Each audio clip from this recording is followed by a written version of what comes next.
Et maintenant,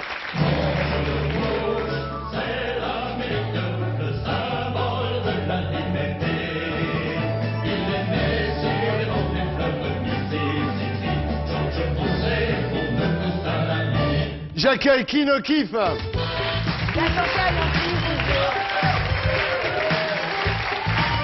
là, moi, non.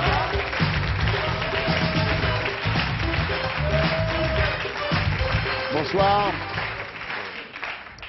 Dans Qui ne kiffe, vous avez une larme là tatouée au coin de l'œil gauche. Vous dites c'est pour mieux exprimer ma souffrance.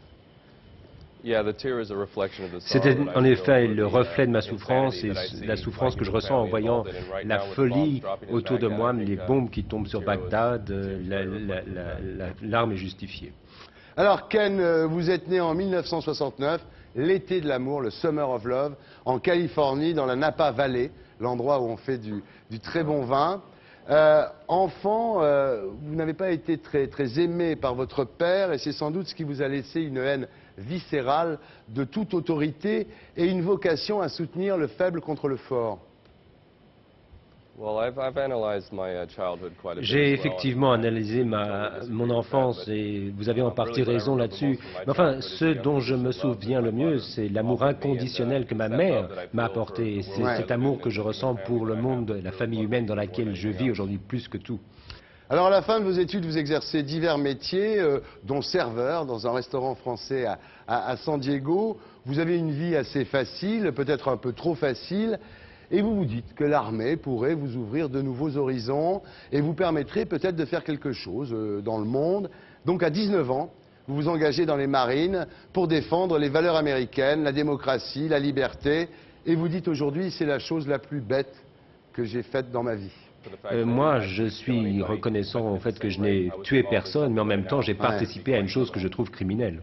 Donc en 1991, vous vous retrouvez dans la guerre du Golfe.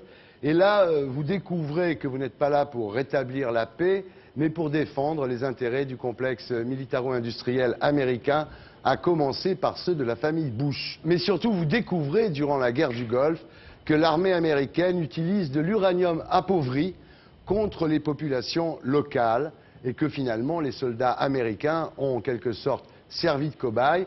Et cette maladie, on l'a vu par la suite, c'est ce qu'on appelle le syndrome de la guerre du Golfe. Est-ce que vous croyez que dans la guerre qui vient de commencer, de l'uranium appauvri sera également utilisé? Je n'ai pas le moindre doute. Le Pentagone vient d'annoncer il y a quelques jours que l'uranium appauvri était sans danger et qu'il pourrait être utilisé. Alors là, vous quittez l'armée, vous rejoignez Greenpeace pendant 1 an. Vous devenez militant anti-guerre, pacifiste. Et vous attribuez l'accouchement prématuré de votre femme avec un enfant mort-né aux expériences de l'armée américaine. Pourquoi? C'est pas de la paranoïa, ça?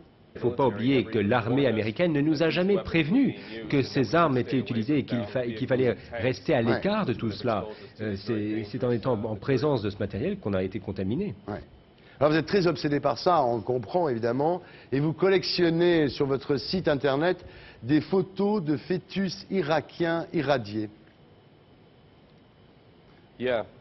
C'est vrai, parce qu'il faut se rappeler que quand j'étais en Irak, je me suis rendu dans un hôpital pour enfants à Basra, dans le sud de l'Irak, qui a été repris actuellement par les forces américaines, et j'ai vu des enfants mourir de leucémie, de cancers liés à l'uranium appauvri. Alors ensuite, vous inventez le concept de bouclier humain. En fait, c'est pas vous qui l'avez inventé. Au départ, c'est une idée de Saddam Hussein pendant la guerre du Golfe. Lui, il avait mis des otages occidentaux sur les sites stratégiques. Vous, en fait, dans votre idée, les boucliers humains sont des volontaires, des occidentaux qui vont en Irak, évidemment, par exemple. Et même au-delà des boucliers humains, votre idée, c'est la migration des occidentaux. C'est-à-dire, vous dites que s'il y avait beaucoup d'occidentaux qui étaient partis à Bagdad, vraiment des milliers, les Américains n'auraient jamais pu intervenir militairement. Le problème, c'est que pour que les gens se rendent compte de ce qui se passe, si l'on est vraiment sérieux pour arrêter la guerre, il ne suffit pas de manifestations, de pétitions. Manifestement, ceci n'a pas suffi. Mais s'il y avait eu 10 000 personnes en Irak, je pense qu'on aurait pu arrêter les bombes. Alors, ces migrations de masse dont vous parlez, vous pensez qu'elles devraient avoir lieu, évidemment, en Irak, mais aussi en Palestine, en Tchétchénie, c'est-à-dire dans tous les points du globe où il y a des guerres, en fait? Absolument. C'est-à-dire qu'on n'accorde pas à une vie non occidentale autant de valeur qu'à une vie occidentale. C'est-à-dire qu'un blanc américain, lorsqu'il est tué, là en Palestine c'est arrivé parce qu'un bulldozer l'a écrasé, alors là, le monde entier en parle. Mais quand un Palestinien se fait tuer, ça arrive tout le temps, mais on n'en parle jamais. Alors vous lancez votre mouvement en Angleterre à travers une émission de la BBC. Et vous partez en Irak à la tête d'un convoi avec 2 bus à étages.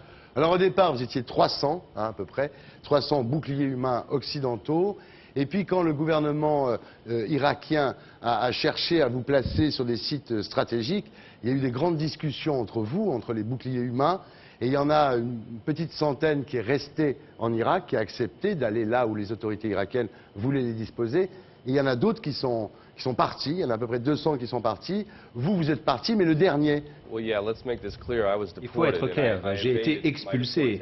Et d'ailleurs, j'ai évité l'expulsion le plus longtemps possible. Enfin, je n'avais que 24 heures avant que les autorités irakiennes ne me découvrent. Et ils voulaient s'assurer qu'ils m'aient trouvé. Ils m'ont expulsé avec 5 escortes et 2 véhicules. Sinon, je ne serais jamais parti. Donc vous avez été expulsé le 8 mars. Pour vous, c'est un échec, cette opération? Ah non, non, peut-être que cette fois nous n'avons pas réussi, mais la prochaine fois on arrivera à arrêter la guerre. Et je dis que nous pouvons arrêter l'occupation de la Palestine aujourd'hui, ce qui est ma prochaine priorité dès que cette situation s'arrêtera d'ici quelques jours sans doute. J'accueille maintenant quelqu'un qui n'est pas du tout d'accord avec vous. Voici Romain Goupil.